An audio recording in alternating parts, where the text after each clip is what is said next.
साथियों नमस्कार, मैं राजेश शर्मा और सेव इंडिया न्यूज में आपका स्वागत है। कहते हैं मोदी जी और अमित शाह जो एक बार ठान लेते हैं उसे करके ही छोड़ते हैं। ऐसे ही कुछ जो 5 राज्यों के चुनाव हुए, जहां 3 राज्यों में भाजपा को एक तरफा बहुमत मिला। उन 3 राज्यों में लगातार बीजेपी की जो एक लाभी है, वो अगर हम छत्तीसगढ़ की बात करें तो वहां रमन सिंह को पुनः चौथी बार मुख्यमंत्री के रूप में देखना चाहती थी। मध्य प्रदेश की बात करें तो यहाँ भी एक लाभी शिवराज सिंह चौहान को 5 बार मुख्यमंत्री बनाना चाहती थी। जब हम राजस्थान की बात करते हैं तो वहाँ भी तीसरी बार फिर वसुंधरा राजे सिंधिया को मुख्यमंत्री बनाना चाहती थी। लेकिन ऐसा अमित शाह और मोदी जी नहीं चाहते। तो इसलिए जिस तरह तीनों को बदल दिया गया। और जब अगर हम रमन सिंह की बात करें तो रमन सिंह तो वहाँ विधानसभा अध्यक्ष बने, लेकिन शिवराज सिंह चौहान और वसुंधरा राजे सिंधिया तो कैबिनेट में नहीं है। तो इस तरह कयास लगाए जा रहे हैं कि एक जो पिछले लगभग 5 महीने से एक क्रम चल रहा है, वो टारगेट पे उत्तर प्रदेश के मुख्यमंत्री योगी आदित्यनाथ हैं। क्योंकि अमित शाह और मोदी जी को एक मैसेज देना उत्तर प्रदेश में। उत्तर प्रदेश बड़ा स्टेट है और बड़ा राज्य होने के नाते यहाँ 80 लोकसभा सीटें हैं और उत्तर प्रदेश की बदौलत भाजपा की ताजपोशी केंद्र सरकार में है। प्रधानमंत्री भले ही उत्तर प्रदेश के बनारस से सांसद हैं, वो भी इसलिए बनारस से चुनाव लड़े क्योंकि उत्तर प्रदेश में एक मैसेज देना था। और अब इस समय बारी है योगी आदित्यनाथ को उत्तर प्रदेश के मुख्यमंत्री से हटाकर उन्हें केंद्र में भेजना और यहाँ एक ओबीसी चेहरे को मुख्यमंत्री के रूप में यहाँ कुर्सी पर बैठाना है। उसके पीछे की एक बड़ी वजह यह है कि जिस तरह नीतीश कुमार ने बिहार से लगातार जो विपक्ष है, जो इंडिया गठबंधन है, वहाँ विपक्ष में लगातार एक बात चली है कि जो ओबीसी वर्ग है इसके सबसे ज़्यादा वोट बैंक है और ओबीसी के बल पे ही देश में बीजेपी गवर्नमेंट बनी है। तो जिस तरह सेंधमारी बिहार से शुरू हुई है और एक जातीय जनगणना का पूरा एक कखेरा उन्होंने पढ़ा दिया नीतीश कुमार ने, इससे बीजेपी की नींद उड़ी हुई है। ये अलग बात है कि 3 राज्यों में बीजेपी ने चुनाव जीत लिया, लेकिन 2024 का जो लोकसभा चुनाव है वो कहीं ना कहीं अमित शाह और मोदी जी के गले की हड्डी बन गया है ओबीसी वर्ग में जिस जाति जनगणना का मामला। हालांकि मोदी जी ने जाति जनगणना के मामले पे कई रैलियों में सार्वजनिक तौर से कहा कि जो लोग आज जातियों की बात करते हैं, वर्गों की बात करते हैं, तो उससे इसका मतलब वो देश को तोड़ना चाहते हैं। उन्होंने कहा कि अगर देश को विकसित बनाना है, ये बीजेपी का टारगेट है कि 2047 तक देश को विकसित बनाना है, विकसित राष्ट्रों की सूची में शामिल करना है। और जिस तरह भारत दुनिया में अर्थव्यवस्था के रूप में बहुत तेज़ी से बढ़ता हुआ देश है, अगर हम लोग जातियों की बात करेंगे और दोस्तों की बात करेंगे तो हमें लग रहा है कि वो कहीं ना कहीं देश के लिए खतरा है।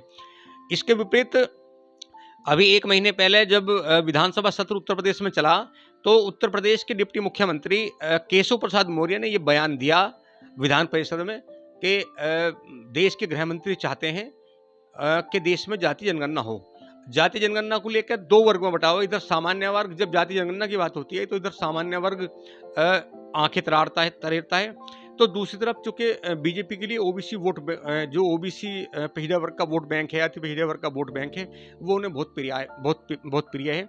तो पहले भी ये बात चली कि जो महाराजगंज से 6 बार के सांसद हैं पंकज चौधरी, वो इस समय केंद्रीय वित्त राज्य मंत्री भी हैं और दूसरे डिप्टी मुख्यमंत्री केशव प्रसाद मौर्य। माना जाता है कि केशव मौर्य भाजपा के बड़े लीडर हैं और जब 2014 में सरकार बनी तो केशव मौर्य भी उसमें ताकत में थे। हालांकि उत्तर प्रदेश में 2014 की बात करें तो यहाँ लक्ष्मीनाथ वाजपेयी प्रदेश के अध्यक्ष थे और ये लक्ष्मीनाथ वाजपेयी ने रिकॉर्ड भी बनाया अपने कार्यकाल में कि जितना ऐतिहासिक मैंडेट उत्तर प्रदेश से बीजेपी को मिला, इतना आज तक कभी नहीं मिला। 2019 में भी इतना नहीं मिला। अब चूंकि 22 जनवरी को एक बड़ा फेस्टिवल देश में होने वाला है, भगवान राम के मंदिर में अयोध्या में प्राण प्रतिष्ठा का आयोजन होना है और इसको लेके अलग अलग मंचों से बीजेपी के द्वारा तैयारियां की जा रही हैं। अभी अगर हम बीते दिन एयरपोर्ट की बात करें तो वहाँ एयरपोर्ट का नाम महर्षि वाल्मीकि नाम से रखा गया है। और अगर हम वहाँ अयोध्या के जंक्शन की बात करें, रेलवे जंक्शन की, तो उस रेलवे जंक्शन का नाम अयोध्या से बदलकर फैजाबाद से बदलकर अब अयोध्या धाम रखा गया है। तो स्टेप बाय स्टेप वहाँ बहुत सारे ऐसे काम भी हो रहे हैं, क्योंकि इस समय पूरे देश को राम में किया जा रहा है, राम की भक्ति में किया जा रहा है। 22 जनवरी को बड़ा फेस्टिवल है।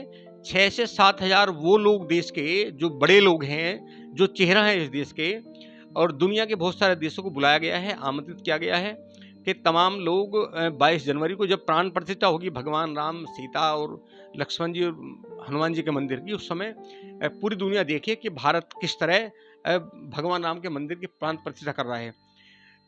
अब जब हम भगवान राम के मंदिर की प्राण प्रतिष्ठा की बात करते हैं, तो यहाँ भी राजनीति आगे आ गई। चूँकि एक मैसेज दिया गया गृह मंत्री की ओर से कि वहाँ जो तैयारियाँ हैं, तैयारियों का ज़िम्मा वहाँ केशव प्रसाद मौर्य को दिया गया है।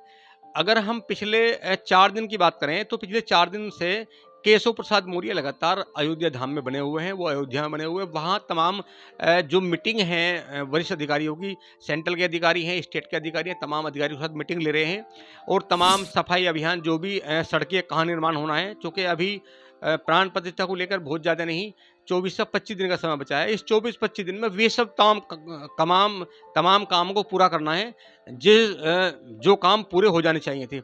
और इस समय चूँकि योगी आदित्यनाथ लखनऊ में हैं, अभी 2 दिन पहले जब मुख्यमंत्री को अयोध्या आना था, तो हमें लग रहा कि वहाँ अधिकारियों ने उन्हें बताया गया कि मौसम बहुत ख़राब है, कोहरा पड़ा हुआ है, जिस वजह से हेलीकॉप्टर नहीं जा सकते। मतलब ये अलग बात थी, ये तो ये बताया गया है, अगर मैं वरिष्ठ पत्रकारों की बात मानूँ, तो ये एक मैसेज दिया गया कि वहाँ जो ज़िम्मेदारी है अयोध्या धाम की, पूरी तैयारियों की, उस ज़िम्मेदारी वो टोटल डिप्टी मुख्यमंत्री केशव प्रसाद देखेंगे।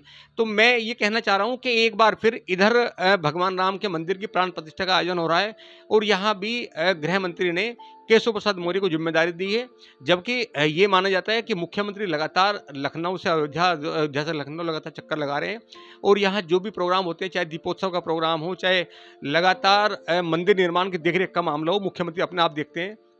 लेकिन जैसे पिछले 4 दिन से एक बार फिर उत्तर प्रदेश की राजनीति में उबाल आया है इस बात को लेकर कि केशव प्रसाद मौर्य जो अयोध्या में पूरी तैयारी है, उसकी जिम्मेदारी डिप्टी मुख्यमंत्री केशव प्रसाद मौर्य को दी गई है। इसको लेकर कहीं न कहीं मुख्यमंत्री योगी आदित्यनाथ में नाराज़गी है। हालाँकि ये माना जा रहा है कि 22 जनवरी के बाद जब प्राण प्रतिष्ठा हो जाएगी, तो इतने प्रोग्राम देश में होंगे, और हमें लगता है कि चूँकि 2024 का चुनाव है, अभी 2024 के चुनाव तक तो शायद घोषणा भी नहीं करेंगे कि योगी आदित्यनाथ को हटाया जाए। क्योंकि अगर हम एक तरफ देखा जाए कि अगर योगी आदित्यनाथ को मुख्यमंत्री पद से हटाया जाता है, तो इसका कहीं न कहीं दुष्प्रभाव भी पड़ सकता है। भले ही एक तरफ मोदी जी और अमित शाह ये कहते हों कि वोट मोदी जी के नाम पे मिलेगा, लेकिन उत्तर प्रदेश की कहानी अलग है। यहाँ योगी आदित्यनाथ कुछ परसेंट वोटर ऐसा है, उनके मन में बसे हुए हैं। अगर योगी जी को चुनाव से पहले हटाया गया, तो कहीं न कहीं नाराज़गी झेलनी पड़ सकती है। बीजेपी को बहुत सारी सीटों का खामियाजा भुगतना पड़ सकता है। फिलहाल ये माना जा रहा है कि चुनाव से पहले नहीं, तो चुनाव के बाद ज़रूर योगी आदित्यनाथ को हटाया जा सकता है, और ये मैसेज देना है कि बीजेपी ओबीसी वर्ग को अपने साथ लेकर चलती है। क्या आगे होने वाला है, हम लोग लगातार आपको अपडेट देते रहेंगे। प्लीज़ आपसे रिक्वेस्ट है, चैनल को सब्सक्राइब करिए, हम आपको अपडेट बताएँगे। नमस्कार, राजेश शर्मा।